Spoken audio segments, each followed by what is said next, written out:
Welcome, welcome to the ARP course.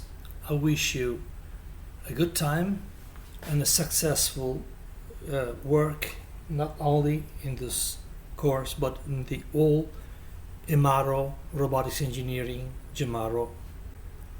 So let's do a short introduction to the course and explaining what we are aiming. ARP. A and R P.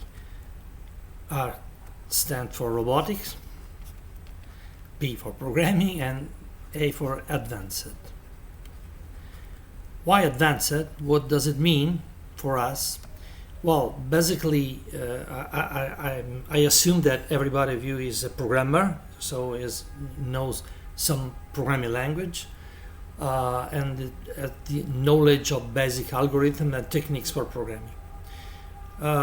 Basic programming is procedural programming. In particular, C language programming. Well, I assume that everybody of you knows C language. You should know C language. If you don't know, get in touch with me, or well, if you know absolutely nothing, well, it's hard to follow this course, but in any case, that's a chance for everybody. I can suggest some basic course in C language, in procedural language, and so on, so I can help you, but I assume that everybody of you knows C language. Well, advanced normally the meaning of higher level abstractions in programming. So the idea of types, objects, templates, and all in practice object programming. Well, this is true. This is the concept of advanced programming. It's not what we mean in this course, because there are also advanced concepts in procedural programming, procedural languages, in C language. In most of our course, or in all our courses, we will use simply C language, because there are some advanced notions of advanced items, like, for example, dynamic memory,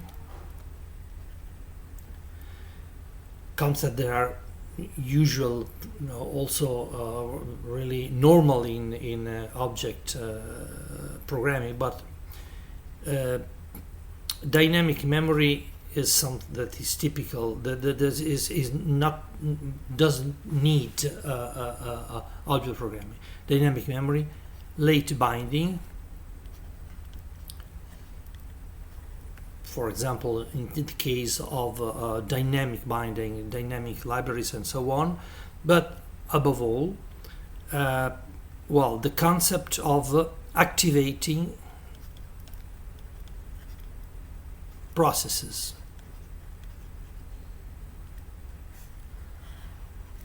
So our concept of advanced programming is basically the concept of concurrent programming.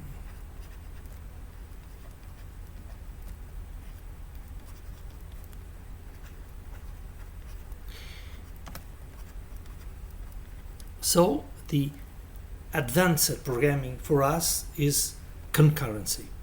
Concurrent means that we don't have a single program running, but several programs that we call processes, tasks, modules, or threads, or different terms to define them, with some differences, but not now. The idea is that we have several algorithms running together, really together, simultaneously or virtually simultaneously, like in a normal multi-programming operating system. So all our concept of advanced is related to concurrency.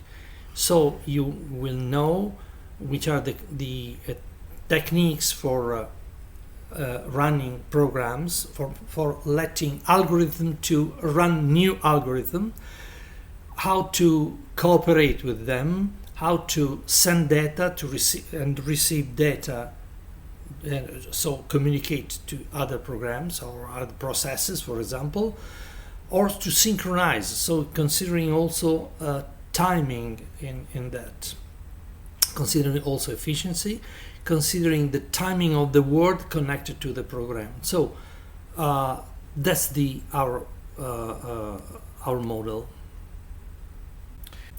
So this is a strong assumption. Robot programming is equal to concurrent programming.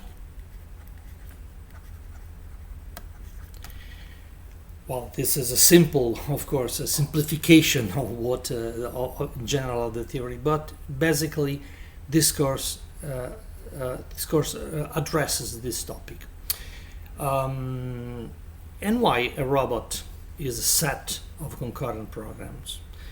Well, I can show you with some very simple example, and but let me also, before I do that, let me just explain, let me say another important point. Procedural programming or object programming for concurrency, well, there's no limitation, no theoretical constraint to decide one of the two approaches. In this course we will use only procedural programming or procedural languages. In particular, we will use the C language. C language means that all the services that we need to carry out to build the programming, the concurrent programs for a robot, use libraries or services given by an operating system, instead of what is the classical interface in object programming, that is the API. So we will use libraries. Oh, well, I'm here. Libraries. And not APIs. That's absolutely indifferent. Well, the same services, the same techniques, the same principle, and the same characteristic shown by an operating system able to support concurrent programming can be interfaced by algorithm using APIs for object-oriented programming and simpler libraries. So the effect is that is much simpler, since the algorithm that we will write are very, very, very simple. So simple that in some cases they are dumb algorithm. They do nothing or nothing relevant. They do not compute nothing. Just fake the computation of some data, from robotic data, because we will develop only the way in which programs are interfaced each other during runtime, how they synchronize, how they communicate, and communicate not only on the same machine but also on different machines. For this purpose, the course will use a set of libraries that are in a standard, the well-known standard for industry in particular, that is called POSIX. The POSIX standard is a low-level library including services offered by the operating system, but in particular just for managing and building concurrent programs made of several tasks under the form of threads or processes, and how to communicate, to synchronize, and so on, and also how they communicate in the network using internet in particular, or any kind of network with virtual circuit communication. The POSIX standard was established in the late 80s, so it's old. Has been maintained so far and is is updated not every year, but more or less every 5 years, and is a standard that is used by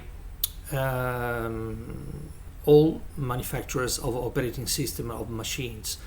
So Microsoft, rather than Apple, rather than any other manufacturer, and also open source software, is POSIX compliant. So a program written in POSIX,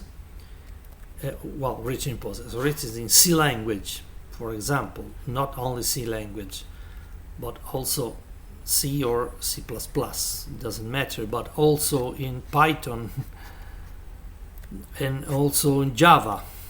So POSIX library can be connected to all the language. We will use just C language, as I told you, but a program written in one of these languages using the POSIX library can have a full portability. So it's portable under a large variety of systems, but provided that you recompile. So the philosophy of POSIX is to write a program, POSIX compliant program. You recompile in the new machine, and the compiling it generates a code that can execute in the same way in all different systems. So it's not runtime portable, but it needs a recompilation. I think this is absolutely standard for all concurrent programs. It is impossible to have full portability without recompilation.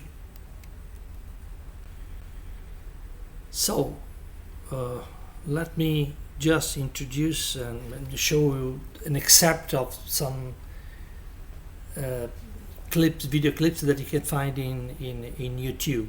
I have some links here, and they are on a paper that you can find in our web. I strongly suggest you to have a look to all these links because they are really interesting. I will show you just an excerpt of the first one, for example, Shaka in 1972, when this all began.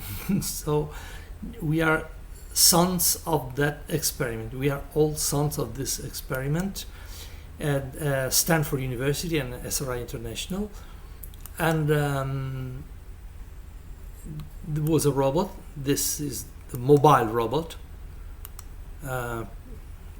You see, which is the human interface, a typewriter. So, and it was able just to get around a cluttered world, very simplified world, because it was made of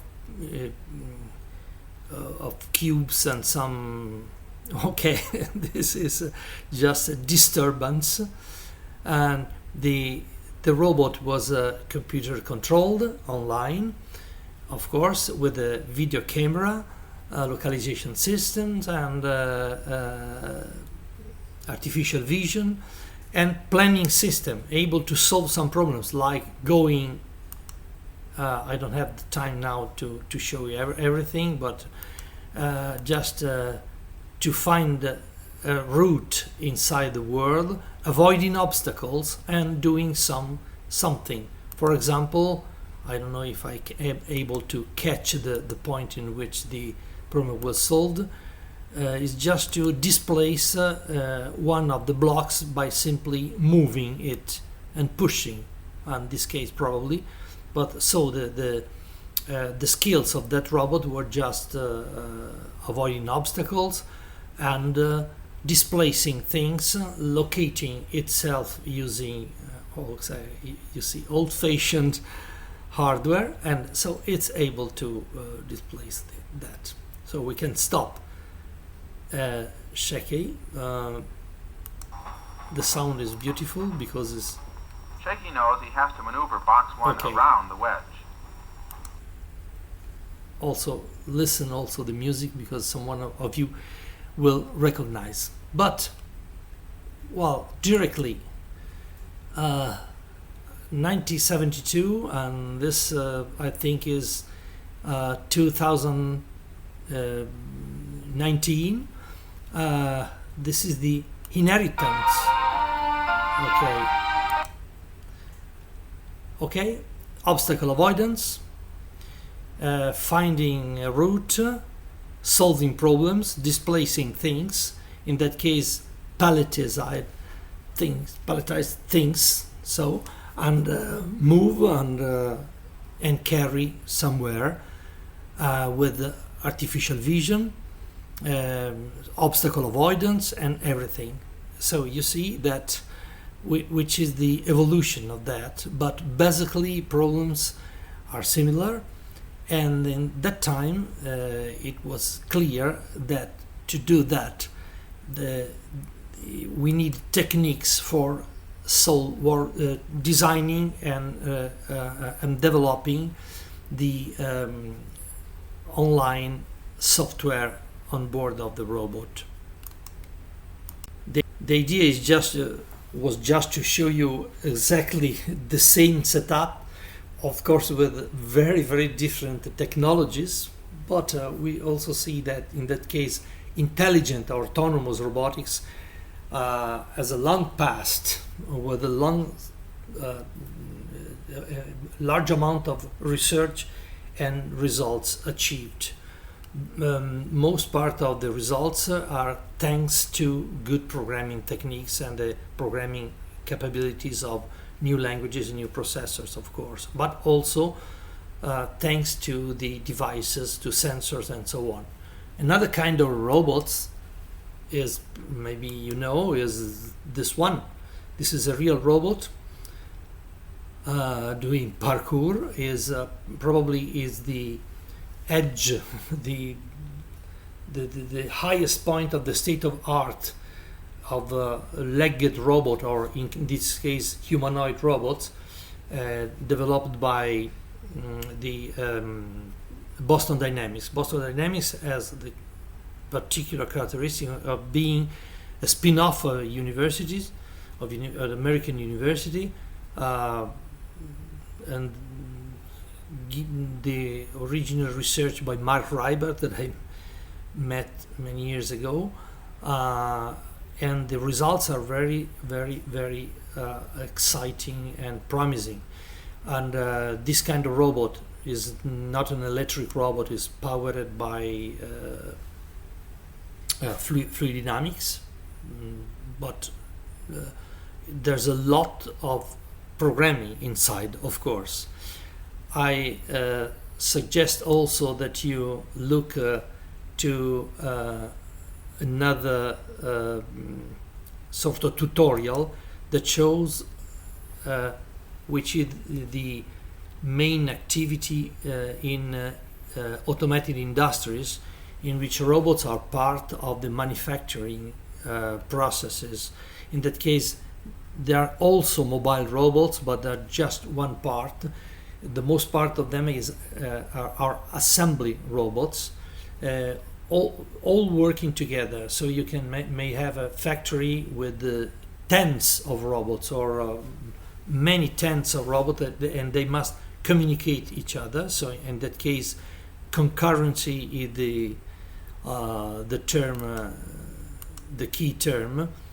And okay, so have a look also to this tutorial. And why not?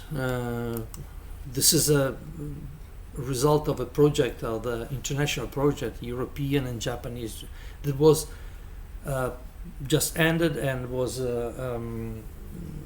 headed by our university, in particular Professor Sgorbisa, that is a teacher of the real-time programming course. And have a look to this, because it's a case in which we have a partial humanoid robot. Just for is the case of social robotics, in which the robot, the aim of the robot is to communicate, to be an interface for warm communication between people and of different cultures and so on. And this is a commercial robot. It's called Pepper. And is at the same time a mobile robot, so it can navigate using wheels, but is also a partial humanoid robot and has inside other characteristics. Why I'm showing you these robots, but they're not the whole universe of robots. For example, there are many examples of underwater robots in general, space robots, and everything can have intelligence inside, concurrency in software, and intelligence to solve problems, and sensor to understand what happens, and taking decision about sensing, including the of course the autonomous vehicles. But why I have shown these examples? Because, for example, this is a rough and very simplified scheme of the architecture of the software of the Pepper that moves the Pepper robot in the last video clip that you have seen. And you see there are several components: navigation, localization, laser, just to measure distance between obstacles and men, and so map server, ROS interface, ROS, you will know then what is ROS, and so on. If you have a look, this is general scheme of another mobile robot. No robot that we have seen in those clips, but generally, in any case, we have several components that are modules or tasks just that compute exactly one of the problems. They are part of the whole game. And this is a scheme that just very cluttered scheme, so it's not important to understand what is, but we will see during one class, just to have some discussion about a scheme like this. This is a very complex mobile robot carrying a manipulator arm, able to go around the environment and to displace things, to grasp and move and so on, with many devices like laser scanners, like cameras, and so on. The manipulator, it's one of the part. And this is sort of a scheme with no standard for making this drawing, with all the software components and with all the interfaces between the components, including also the cycle time, because most part of, or the 90% of the software component of the tasks inside a robot software are cyclic, and they run at a special speed. For example, 30 Hz, 1 Hz, and so on. Some other tasks are not periodic, but they are just wait for something changes in the world. So just to have a glance of the what is a robot software. In the list of YouTube video clip that I suggest you to watch and discuss, there are also some other clips that are really interesting. In particular, I strongly suggest you to watch this Boston Dynamics that is new. There is a sort of conference, so a discussion by Mark Rybert himself, and is very, very, very interesting because gives you also a vision of what can be the development of one branch of the robotics, that is biomorphic legged robots, or not exactly biomorphic or humanoid robot. The Future Factory is a tutorial that is really interesting also. So going back, now I have declared that we want to write concurrent programs.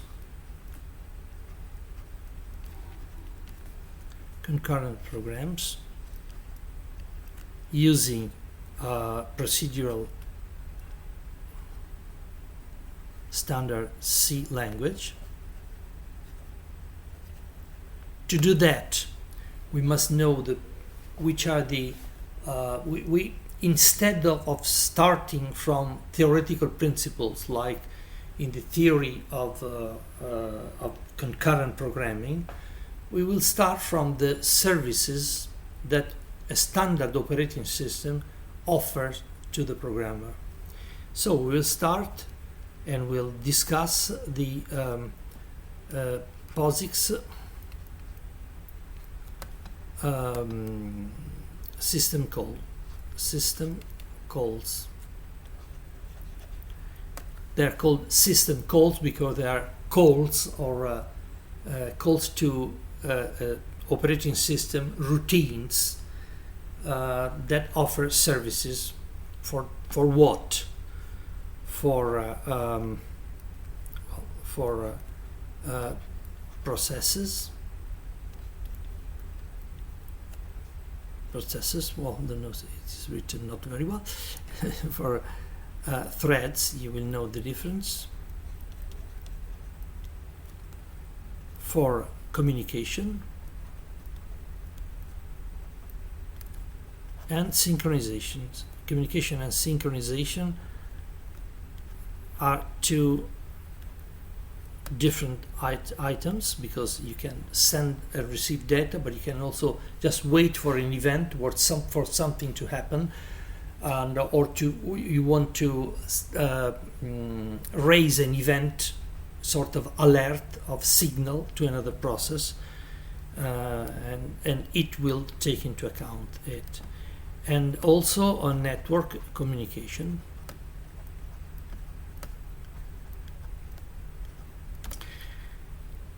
All the system calls are the system calls are on a container that is a library called POSIX. I will give you also a textbook, just a sort of, just for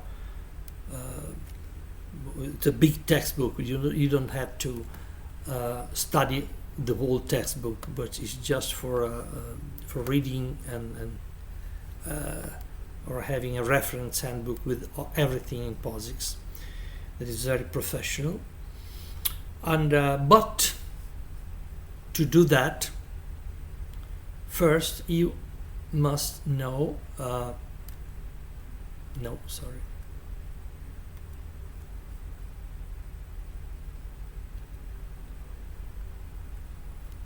basics on an operating system. Many of you have already studied or followed a course on operating system. Some of you did not.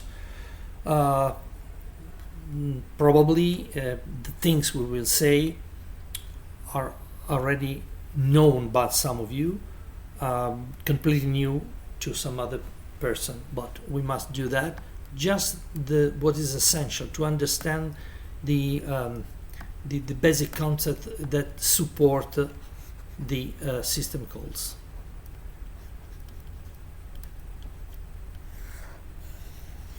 And we will do that. So basically the idea is that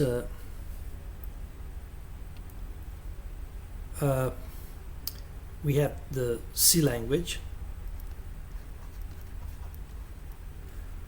we have the POSIX level, that is a substrate, a level of library of services.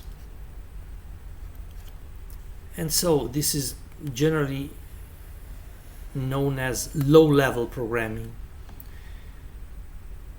Higher level of abstractions can be done, can be used, and they're very important, not in this course, but it's so important that there is a course that will address and develop completely. This is a sort of middleware.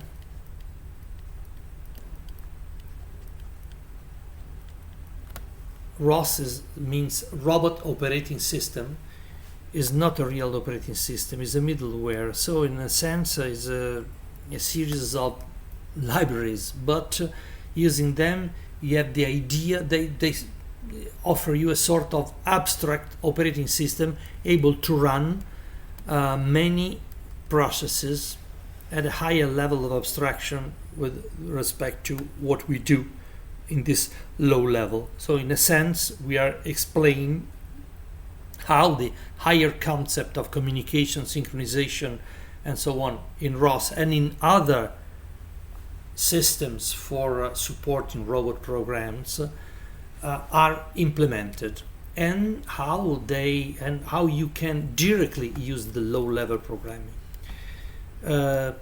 In a sense, there's something lower than this, that is the concept of real time,